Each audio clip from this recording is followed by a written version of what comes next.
You're free now. Free to stream beyond your wildest dreams. Free to be everything you imagine, and then some. That's how it feels to have Quantum Fiber.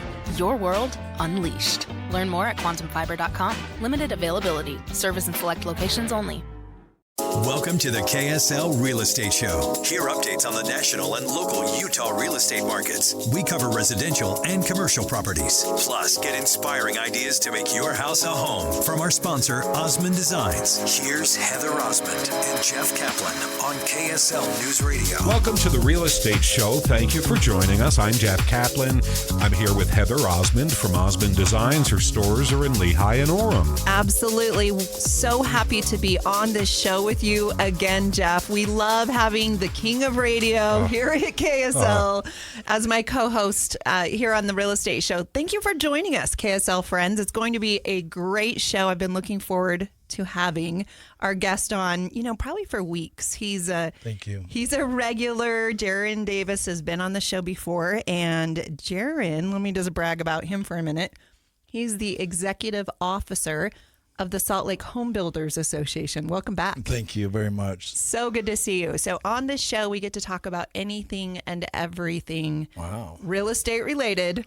Jaren, and you're kind of the resident expert, right?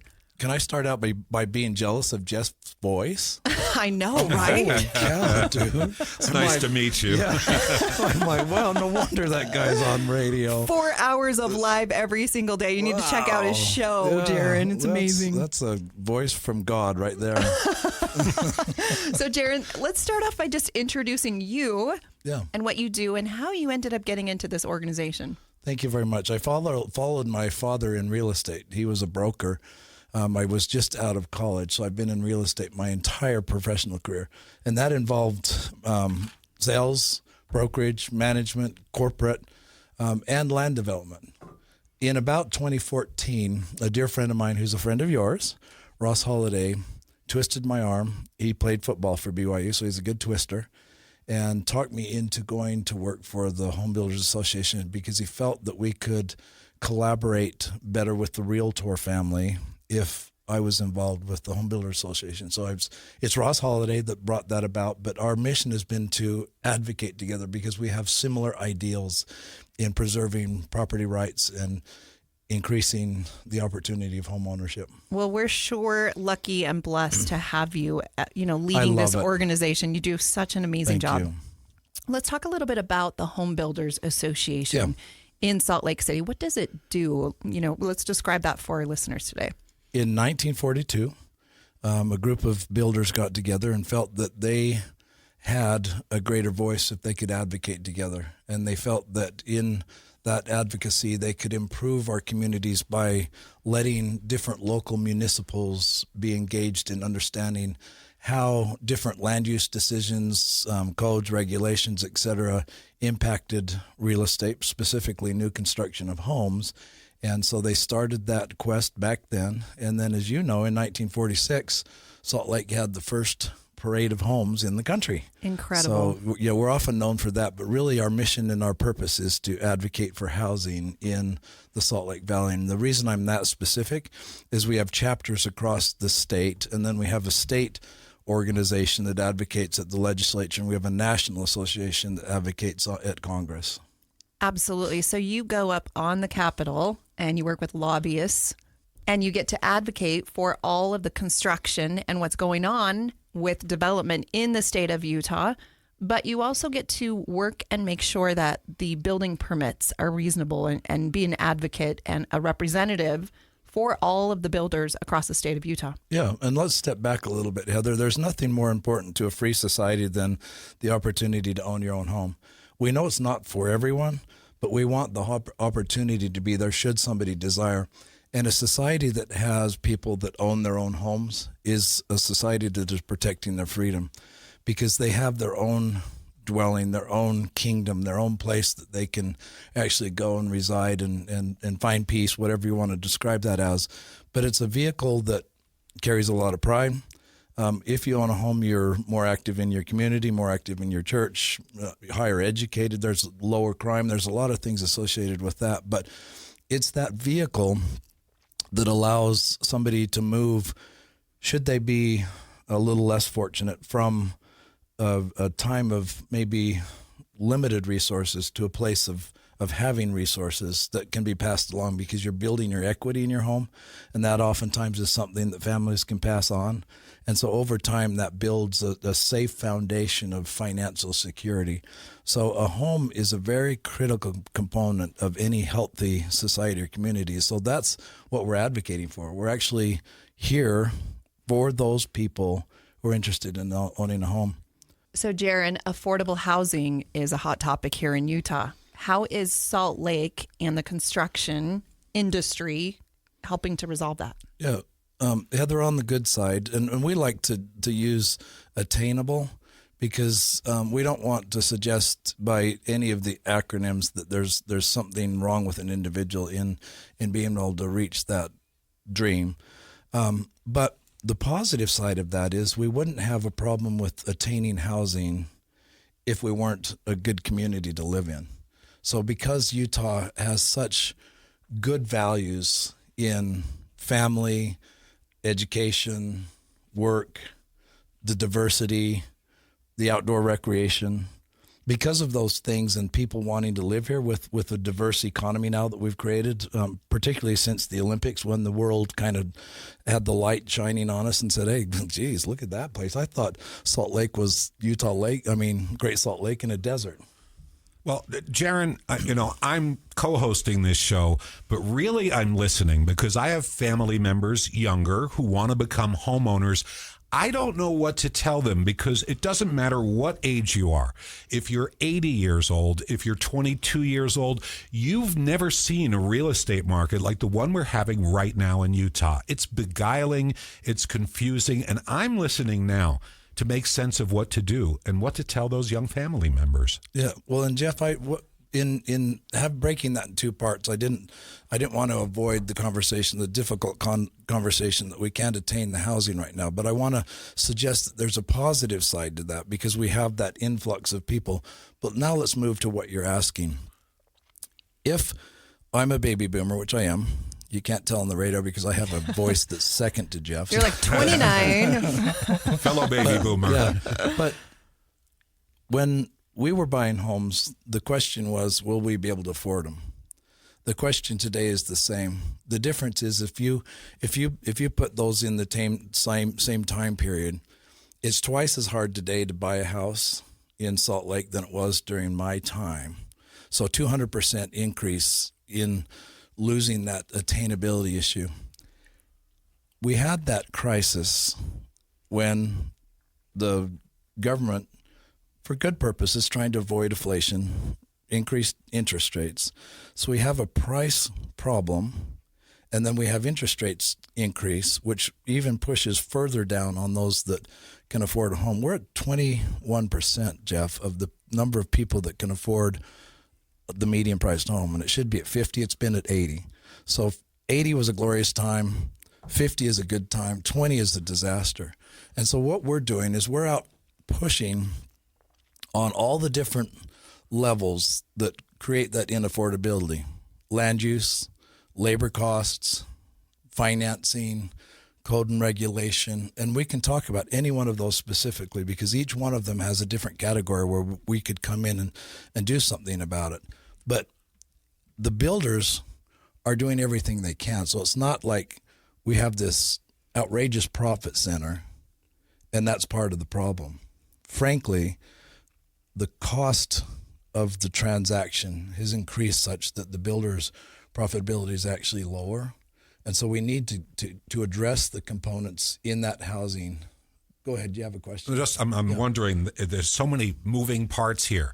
The kind of housing, the price of the housing, tax rates, communities' willingness to use land for more density. There are so many things that have to be addressed to get above that 21% you're talking about. And it starts with us having an open conversation where we're not pushing against the people that are defined appropriately so as not in my backyard. And I actually can see the fear that is involved with the people in the not in my backyard mentality, because if you look at our construction over the last time period, one may think you built a lot of attached housing in townhomes, apartments, and things like that. But what happened is because the land use ordinances didn't accommodate the type of housing that we could build that would be attainable, that forced the builder to go to that location where they could meet the price range by building a different product type, which is an attached unit, a townhome, a row house, and then the apartments. So we can talk about those, but you can see why there was a push against a favorable position for the not my backyard people. Absolutely. You're listening to the KSL Real Estate Show. I'm Heather Osmond, owner of the Osmond Designs Furniture and Interior Design Stores. We have Jaren Davis, the executive officer of the Salt Lake Homebuilders Association. Stay tuned. We'll be right back. We're back with the KSL Real Estate Show, sponsored by Osmond Designs on KSL News Radio. What a way to spend a Saturday morning. Welcome to the Real Estate Show. Thanks for joining us. I'm Jeff Caplan. Heather Osmond is here from Osmond Designs. Her stores are in Lehigh and Orem. Thank you so much for that great intro, Jeff. We love talking everything and anything real estate related, not only residential, but also commercial in this incredible economy. You know, the word is out for investors. I am a born and raised Utah girl and not only own my own homes, we owned 33 homes at one point, which was a little crazy. Wow. I know. And I'm still sane, at least a little bit. We also owned shopping centers. We owned assisted livings. We've done all of that. We've redeveloped. We've rezoned, all of those things. Attainable housing for my kids is probably on the forefront right now of just helping them figure out ways to get into the market. Yeah. Heather, you can't save money fast enough to buy a house because the cost had gone up so quickly. So anyone that said, I want to buy a home and started saving money for the down payment, whatever, you were in arrears from the very beginning.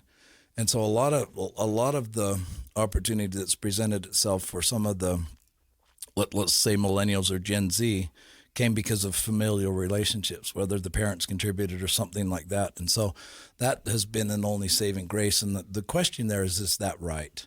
And our argument is that it isn't. And Jeff suggested, the conversation about not in my backyard. There's a fundamental that we need to understand. As an owner of real property, we have property rights. If we go back before zoning became something that was important, we'd find ourselves in New York City when they started building skyscrapers, and a skyscraper went out and shaded the property, the adjoining property, and so the landowner says, well, that's not fair. You built something so tall that now I'm in the shade and you've taken away my sunshine. And so zoning came into play as it related to neighbors so that they could get along. What has become now is a tool that strips people of their property rights. So if you think for a minute, Jeff, offline, you suggested that you live next to a wonderful pasture that has critters in it. Someday it could become something else. Yes. I mean, everybody's cognizant. You see a piece of farmland anywhere in Utah, you think, how many units could that hold? It's the first question that comes to mind. So let's add two components to that discussion. One is the property rights of the individual that has the cow in the pasture. Right. Your property right, and then the issue that we have in relation to attainable housing. The fundamental principle that we need to secure is the property right. So let's say that farmer kept that parcel of ground in an estate to bless his family. And Jeff lives next door and doesn't want anything to be developed that is approved in the zoning regulations because it would interfere with the enjoyment that he's had. But what his desired outcome achieves is stripping that family of their right in that property, which they've spent some time in developing. But this could also apply to the strip mall that goes into a neighborhood or any circumstance where there's a piece of land and it's going to be developed. So Jeff, let's stay on that theme. If I have taken my resources to own a piece of property for its potential, and that potential is taken from me because the loudest voice in the community overcame what my rights were, that's something that we'll stand up against. So that's the first tier. The second tier on that is that we need city planners that understand that for us to be able to attain housing, we've got to allow the current development that the market is demanding not have as an ideal something that is the city fathers or the not in my backyard people voting people into city council, et cetera. An example would be, and excuse me, it was a previous mayor, so Karen Lang won't get mad at me. In West Valley City, they wanted to allow only executive housing in their community. What does that mean? Larger lots, brick exterior, larger homes, features on the home that would allow for it to appear to be more expensive housing or executive type housing. Got it. What we suggest is that the market demand is where we come in and we say, what does the market want? And for the city to interfere with that is where we meet the unfortune of stressing affordability. I think so. So, Jeff, back to there's a cow in the pasture next to your home. Love the cows. Gotta love the cows when you're living there. But at some point, that farmer or his kids may want to sell that land. And, whoever does own that property at the time will go to the city. They'll figure out what the best use for the land is. Maybe it's not growing corn or whatever they have been doing previously. And maybe it is developing. So I feel like people are always so generous with other people's money, and they're happy to say, well, that should be a park. It should be soccer field. It should be, whatever that may be. But oftentimes it's not up to you unless you go and buy that neighbor's property, Jeff. Then you could own and control and do that. But, as citizens and representatives here of Utah, our neighbors, their properties, it is valuable to us. And we do have the opportunity to go to those city council meetings and have our voices be heard. My experience is oftentimes that doesn't really make too much of a difference. It's, based on the zoning that's already in place.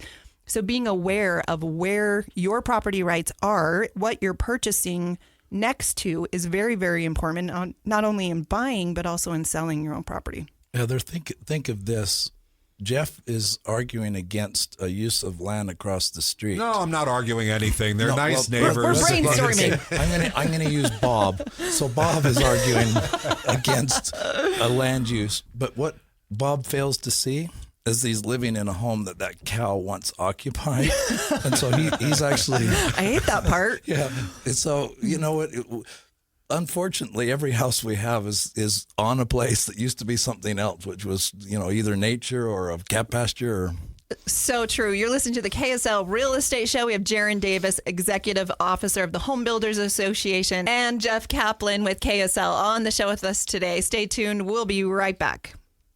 Welcome to the KSL Real Estate Show. Hear updates on the national and local Utah real estate markets. We cover residential and commercial properties. Plus, get inspiring ideas to make your house a home from our sponsor, Osmond Designs. Here's Heather Osmond and Jeff Caplan on KSL News Radio. Welcome to the Real Estate Show. Thank you for joining us. I'm Jeff Caplan. Heather Osmond is here from Osmond Designs with stores in Lehigh and Orem. Absolutely, Jeff. Thank you so much for that great intro. I love doing this KSL Real Estate Show. We get to have the best and coolest guests on every single week. Today, I've been looking forward to having Jaren Davis. He's the Executive Officer of the Salt Lake Homebuilders Association. And Jaren, I don't know very many people that are as involved in the day-to-day of what's going on in the real estate market than you are. So welcome to the show. We're happy to have you. Thank you. That means a lot. It's funny when something sits in your heart with passion, you just kind of follow it, right? You're doing a great job. It's a great time to be in Utah, be a homeowner as well as an investor. Jaren, previously, before the commercial break, we talked a little bit about, being a first-time home buyer and how to get into the market. Let's pick that up. Perfect. Heather, it's critical for us to understand that when we interviewed in a very expensive interview, the National Association of Realtors spent $1,500,000 on this survey because they wanted to get a sense of where our current consumer is.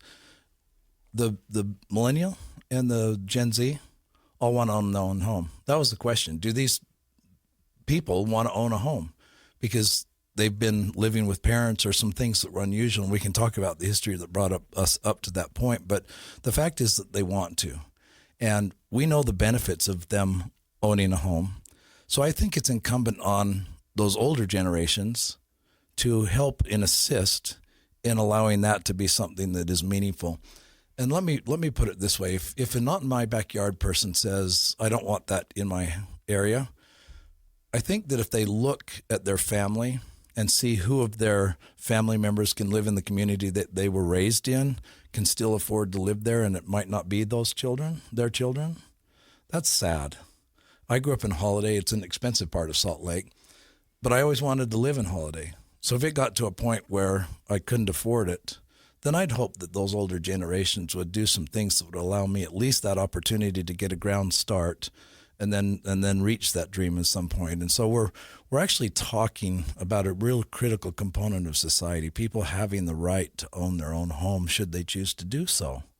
So the builder, if we go back, Heather, this might be a little bit of a weird twist, but think of when the Great Recession hit. We're building as fast as we can. Home prices are going up. Money's easy to get. They'd taken the subprime loans and packaged them together, and investors are buying all kinds of portfolios of money, and boom, the Great Recession hits.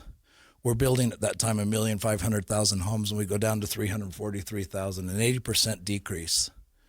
Imagine owning a business that had an 80% decrease with no hope of change.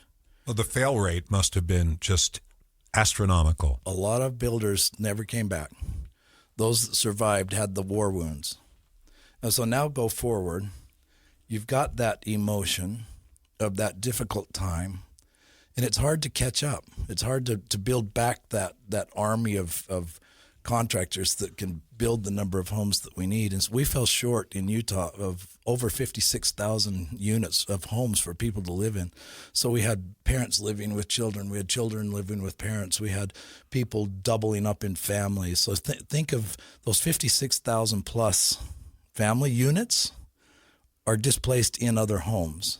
And so the home builders got back engaged, and we had 10 years of prosperity that actually ended about 2021, where we had a 26% increase of housing, and we got the number of short units down to 28,000. And then what hit? COVID. The beautiful pandemic.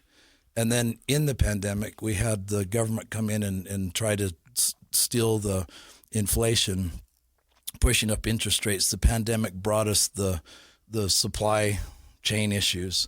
So we're limited on our supplies. Interest rates are high. We're in the pandemic. Fortunately, we became a essential service. So real estate construction was able to continue as an essential service. We social distance naturally. You don't see contractors holding hands in the home, right? Thank goodness. So we were granted that opportunity. But as we talk about attainability, just think of that business owner and what they've been through in the last couple of years and what we're dealing with in terms of coming out of this. So it's not only what we've talked about, but it's that pain that exists from those, once in a lifetime circumstances, the Great Recession and the pandemic. So we're dealing with some things that are very unusual, but we're fighting a really good fight. You've got our energy and our passion pushing towards this, and sometimes that feels like it pushes against society or the common man or the not in my backyard people, whatever, however you want to describe those. But there's a very genuine interest in allowing an opportunity for us to be able to reach that attainability so that we can have people own their on homes. I love that. So new construction right now, Jaren, is, roaring again. There are homes going up anywhere and everywhere that there's space and land to do so. I feel like a lot more people are either building a new home or they're remodeling their existing home. People are being very creative about how to finance those two. So, Heather, you bring up a really good point. Your observation's spot on. A typical new home sale compared to existing housing is about 10%. So every 10 homes, one home is new. Right now, it's a third. It's unbelievable. It's a time in history that we've never seen.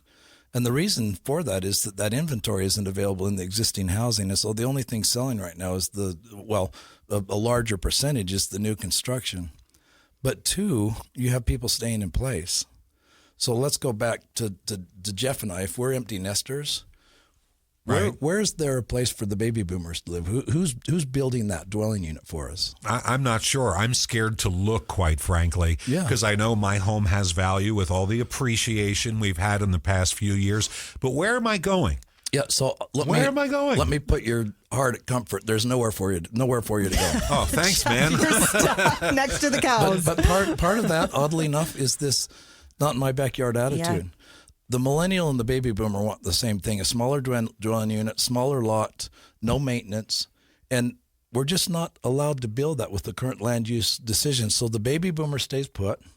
That locks the ladder of housing. So the first home buyer has an attainability issue. The family that wants to move up into my home where I raised my family can't buy it because I'm not selling it because I have nowhere to go. And so remodeling is up because everyone's locked in place. It's the interest rates because, we're now 6.5%, 7%. It's the cost. It's the tax because our appreciation went up so fast and so high. We had a 49% increase in 2 years. Went from 336,000 to 500,000. Where is that? Salt Lake? Salt Lake. Yeah. But imagine that, and then add interest rates on top of that. Yeah. So there's multiple answers, but one of the only answers that's the easiest default is to work on land use.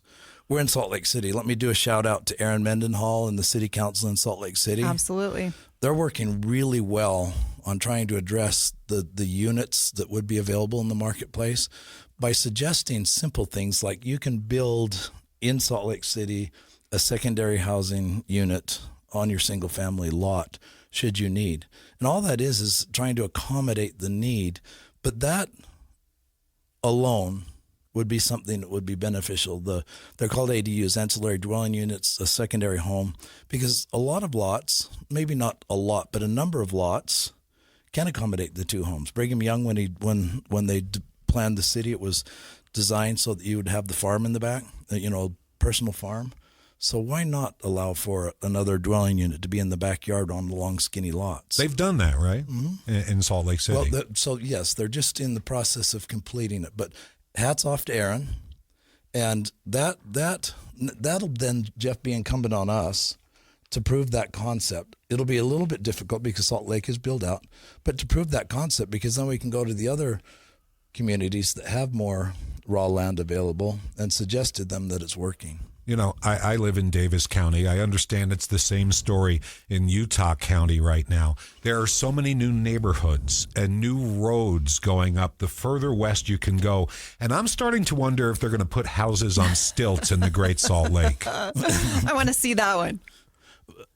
Jeff, they're trying that in Utah County. Right. They actually try. Right? No. But the benefit they have there is that algae bloom is so thick the home just floats on it. Can we say that on KSL? I don't hope know. so. We just did. Yeah, you got to remember, I bleed red. Let's go. Boxing gloves, Yeah. Jaren. All right. But Jeff, that's a really good point. But what we need to do as a part of that development is address that frustration. And what needs to happen is that we need to have better planning that allows for that transportation not to become a frustration. And it's the cart before the horse, but we need to be thinking like that, because if I can put in a infrastructure before it's needed and then take the housing out, if you've been to Phoenix and seen the 201 and the 202 and things like that, it was like a freeway to nowhere. I vaguely recall, which I'm not going to ask about Yeah. Phoenix right now. I'm worrying about Salt Lake City. But Jeff, if we didn't have the frustration on the traffic, if we tried to address that beforehand, which is very difficult, I understand that, but just think of some of the things that would take those pressure points away from the frustration in seeing the new development, because we also really like the diversity and we like what that brings in terms of opportunity for our children if we're family people. For sure. No, I think that's amazing. There are creative ways to accomplish your goals, whether it be build a new home, refinance your home, get a HELOC loan. Special thanks to Central Bank, who is the sponsor of this KSL Real Estate Show. They are trusted bankers and loyal friends, and they are, on the forefront of coming up with creative ways for people to get loans, not only for new construction, but HELOC loans for remodeling. They do auto loans. They do a smart savings program for your kids.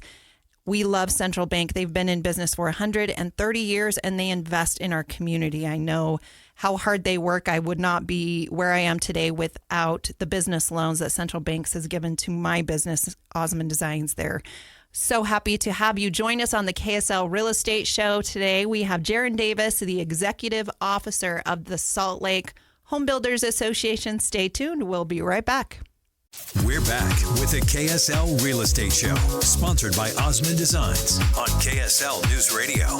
Welcome back to the Real Estate Show. Thank you for listening this Saturday morning. I'm Jeff Caplan, here with Heather Osmond from Osmond Designs. Her stores are in Lehigh and Orem. Thank you so much, Jeff. It is the most wonderful time of the year. We have the pumpkin spice out. We have the apple cinnamon fragrances. And our goal is to help you love your home. Part of that is just making sure that you live in the right neighborhood, that you love your home, that it's right-sized. A lot of people are upsizing, a lot of people are downsizing, but just finding what's right for you in your specific time of life is more important than ever. We have Jaren Davis. He's the executive officer of the Homebuilders Association, back on the show with us. How's it going, Jaren? Wonderful. Thank you. Thank you very much. Heather, to kind of cap this off in terms of a favorable note, I think a lot of times in life we have a group that's defined as the silent majority that just kind of sits back and accepts. And when something rises to the occasion, they'll step in and engage. I would suggest to you that our housing attainability issue has reached that point where we have people that are willing to be engaged because they see the practical need in our society. Things have happened. You know, we've gone from an average square footage of homes of 2,500 to 2,200. And so, you know, there's movements that help accommodate that maybe are outside of that. But we have leaders, Vivek Ramaswamy in a news presentation suggested that land use was a conversation. That hasn't been something on the presidential debate stage before, or wherever it was, I don't remember. But we have the governor involved, the lieutenant governor, we have city leaders. So there's a movement afoot that suggests we need to address this because our society, our local communities will fail if people can't afford their own home. You won't be able to employ people and bring them in, et cetera.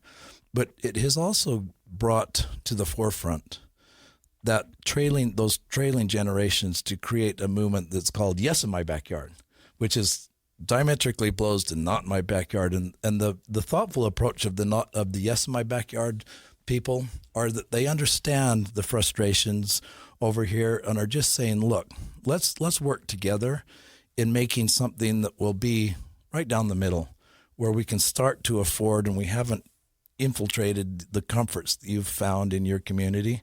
And by the way, we bring a lot to that in terms of the diversity, the youth, the families, the use of outdoor recreation, retail, entertainment. I mean, a lot of the things that we enjoy come directly as a result of the number of rooftops. And so those opportunities swell in the community as we have more people that are able to go out and patronize. Absolutely. No, and the prison at the point of the mountain is a prime example of, at one point, that was in no man's land. And then as development grew around that, they actually decided that there's a better use for that land. They just moved that. They built a new facility, and that is going to be an incredible shopping center for the South Salt Lake area. Heather, this will be a little bit funny, I hope, to the older generation, the greatest generation. My grandfather in the 50s developed in Holiday. The Salt Lake Tribune wrote an article, no one will ever live that far. And it was 50th South. Wow. We're on the top of the mountain now. And if Grandpa were alive today to see where this community's gone, it would just be astounding. But we need that's part of what we need to see and appreciate. So if we're pushing somebody out that wants the grand open spaces, those still exist. We live out in the West where there's a lot of grand open spaces. And granted, that might force somebody to make a decision that they wouldn't need to. But for somebody that wants to live in a big open space, those communities are available. And frankly, the pandemic taught us that a lot of us can work from home. So true. And if you are in the office industry right now, you're hurting. So I think it just comes down to careful planning, not only on the local level, but also on the state level. And you are at the forefront, Jaren, Executive Officer of the Homebuilders Association in Salt Lake City, leading the way for all of us. We won't tire in our ambition, and we now have support that we hadn't seen in the past. We will together work through this crisis and make housing attainable. You're listening to the KSL Real Estate Show. Thank you so much for joining us today. And happy Thanksgiving. See you next week. Wilson, you sent the game-winning email at the buzzer, avoiding a 4:55 meeting on everyone's calendar. How did you do it? I got a huge assist from Grammarly, an AI writing partner that helped me make my point. And it works everywhere I write. Summarizing a doc only took one click. When everyone uses Grammarly, everything just makes sense. Go to Grammarly.com/podcast to download it for free. That's Grammarly.com/podcast. Easier said, done.